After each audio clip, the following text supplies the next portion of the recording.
Hey Algebra 1A people, today we are doing the 5.3 practice.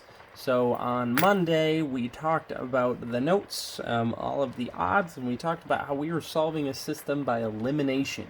Now, a short recap here, that means that I am going to try and add my two equations together to eliminate one of my variables. Check this out.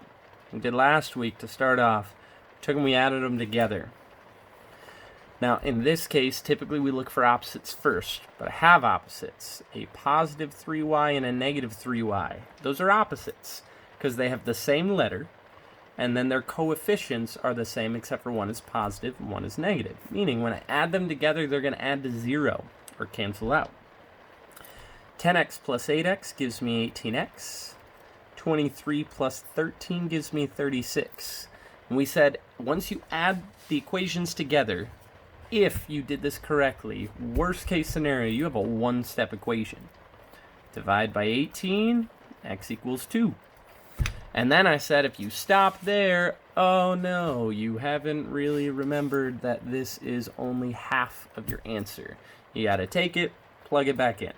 I don't care which equation you plug it back into. I usually pick the ones with the smaller numbers. So to me, that looks like the bottom equation. So 8x minus 3y equals 13, except for I just figured out what x is.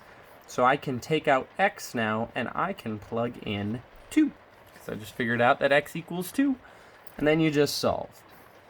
16 minus 3y equals 13. So if I subtract 16 on both sides, I get a negative 3y equals a negative 3. And I would finish by dividing by negative 3, and I get y equals positive 1. It's just the algebra. Don't forget, take that, plug it back in, because your answer should be a point. We're figuring out, if I were to graph these two things, where would they touch? But we're not actually graphing. Okay. Let's go down to number 4. Now, as I said before, I am looking for opposites. So I'm just going to start here and say 6x. The opposite of a positive 6x is a negative 6x. Oh, look, we have that. Sweet. Okay. So I can add them together, and these will cancel. Now, 5y and negative 5y are also opposites. So this whole side actually adds to 0. The right-hand side, negative 11 plus 13 gives me 2. Is 0 equal to 2?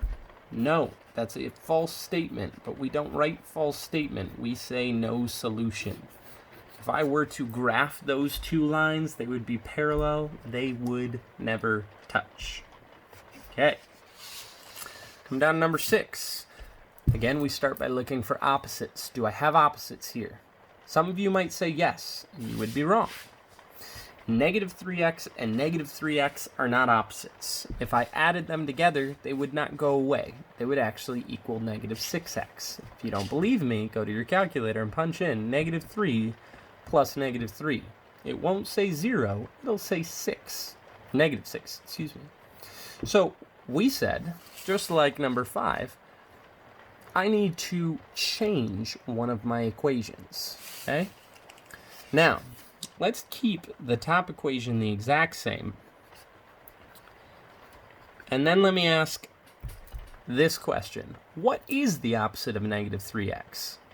And you should say the opposite of a negative 3x is a positive 3x.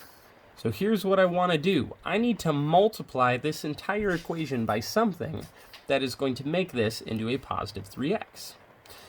If I multiply by negative 1, negative 1 times negative 3x gives me positive 3x.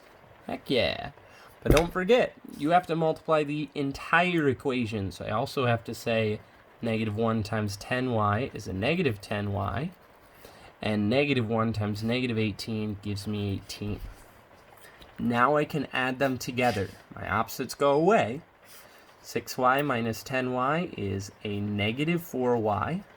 Negative 6 plus 18 gives me 12. And then I have a one-step equation. When I divide by negative 4, I get that the y portion is negative 3. So I'm going to go up over here just so I don't forget, and I'm going to write blank comma negative 3. Because I know the y value, but I don't know the x value yet. That's my reminder that I've got to go back and find the x value. Now, I could plug it into either of these two equations, or in fact, I could even plug it into this new equation that I made by multiplying. I'm just going to pick the top one. Negative 3x plus 6y equals negative 6.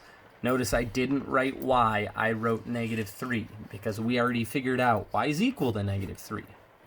So negative 3x, let's see, a negative 3 times 6 is negative 18. And this sets up a quick two-step equation.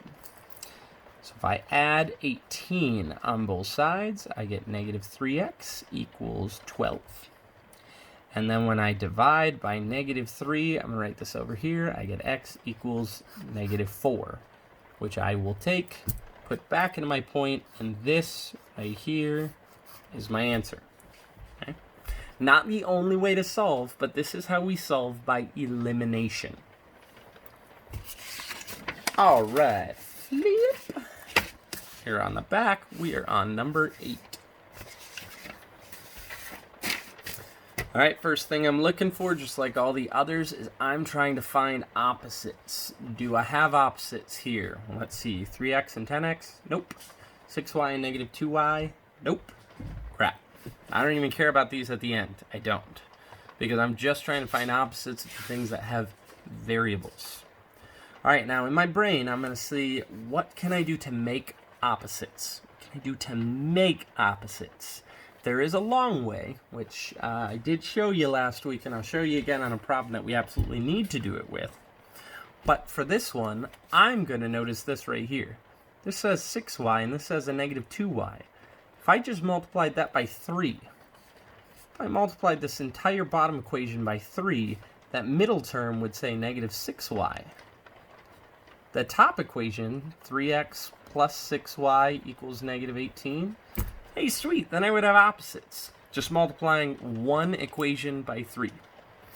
Now don't forget, you have to multiply all 3 pieces. So 3 times 10x is 30x. 3 times a negative 16 is negative, what is that, 48? Double check my math. Tell me if I'm wrong, except for you can't, because this is a video. And then we keep going. When we add these two together, you will see those go away. 3x plus 30x is 33x. Negative 18 and negative 48 make a negative 66. One-step equation. If I divide by 33, I get x equals negative 2. I don't know why I wrote negative 12. X equals negative 2. Don't stop there. Remember, that's only half my answer. So I'm going to quickly write a coordinate or a point, and I'm going to write the x portion because I already found that. But I need to plug that back in to find the y portion. I'm going to pick any of the equations. Let's take the 3x plus 6y equals a negative 18. But instead of x, we know that x is equal to negative 2. We just solved and figured that out over here. 3 times negative 2 is negative 6, and this sets up a two-step equation. So I should add 6. I get 6y equals a negative 12.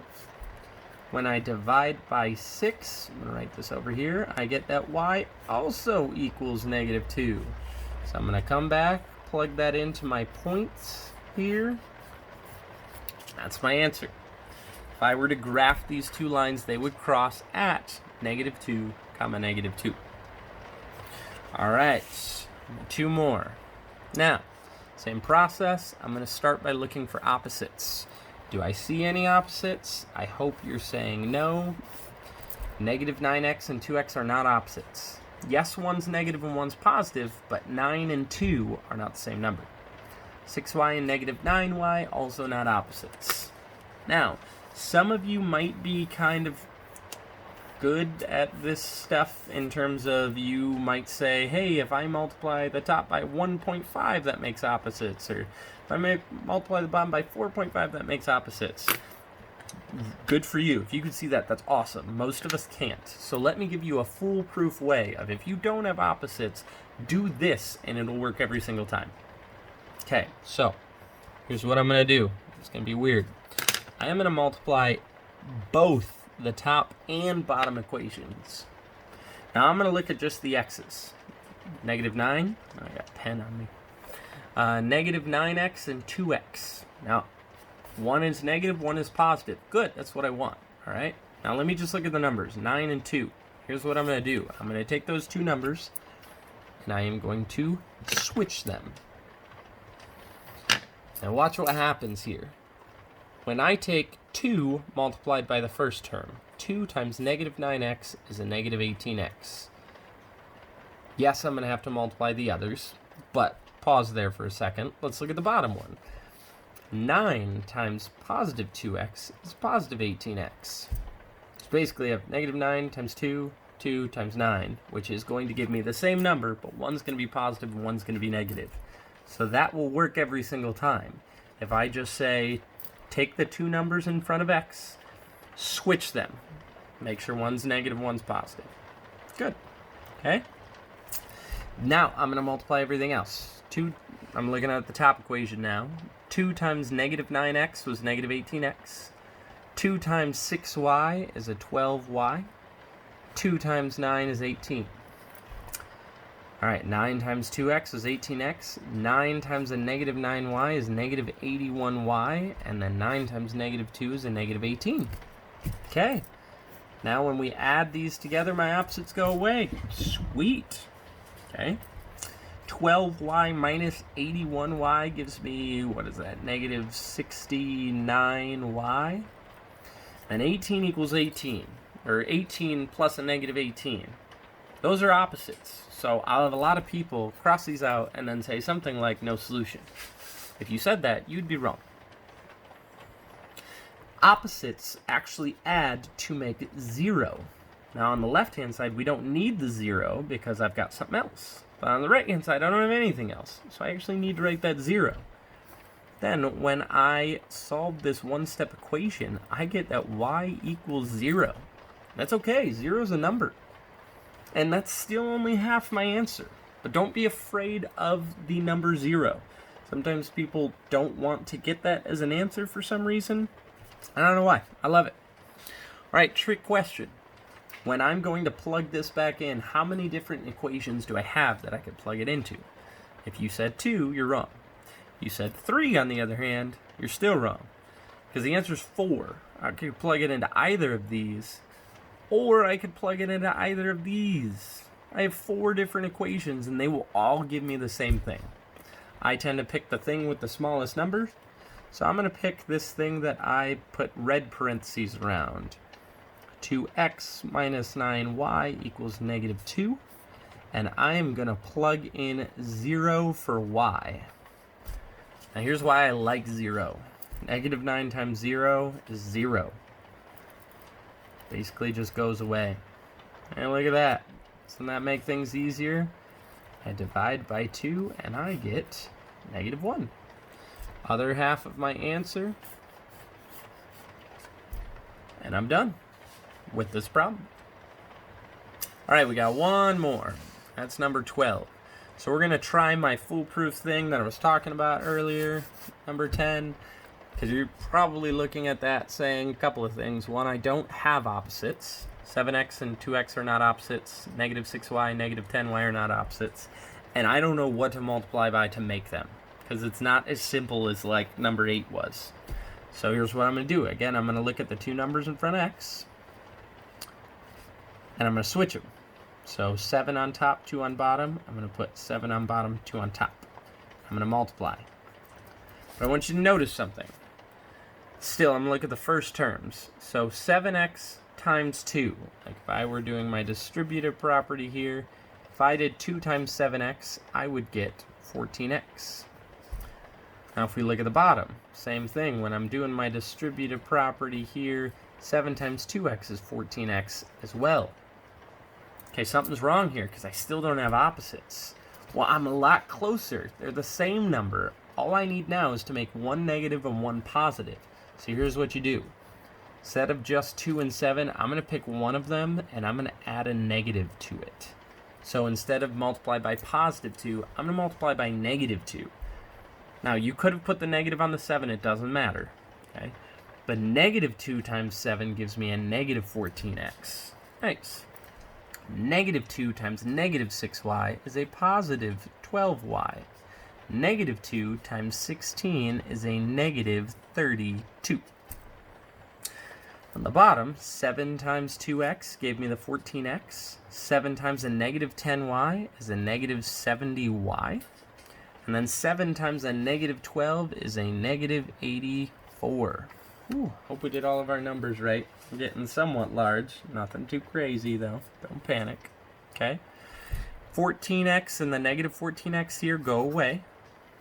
So when I add these together, it looks like I get a negative 58y is equal to, and if I add these two together, what does that come out to? Negative 116.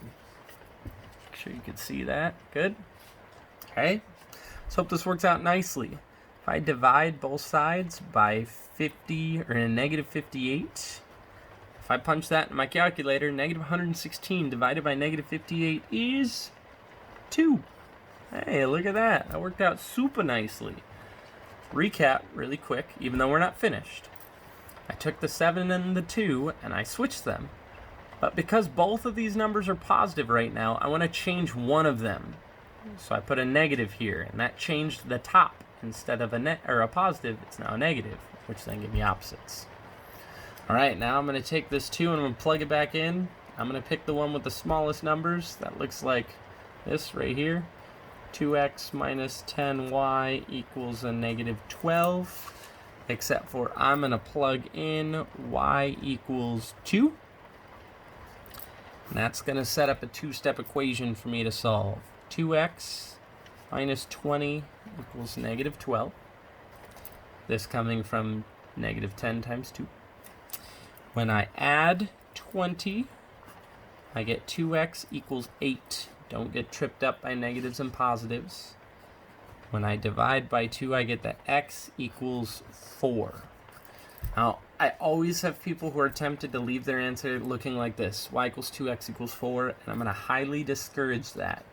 Go back and write your answer as a point for many reasons. One, if I'm grading this, or if any teacher's grading this, it's going to be a lot easier to find this than trying to go through your work and finding two separate answers. But also, when you take the PSAT, SATs, college entrance exams, ACTs, any of those other things that have acronyms, 4,2 is probably going to be your answer. They're not going to ask for two different answers, or, x equals 4 and y equals 2. It's almost guaranteed going to be 4,2. All right, that is it. Next week, we are going to move on. Some of you may have noticed that this week we did 5.3 and next week's 5.6, which is kind of weird. 5.4 and 5.5, one of them I don't like, so we skipped altogether, and the other one was just talking about special cases, no solution and infinite amount of solutions, and I kind of put those into 5.1, 5.2, and 5.3. So, saves us a little bit of time. All right, I miss y'all, and talk to you again soon.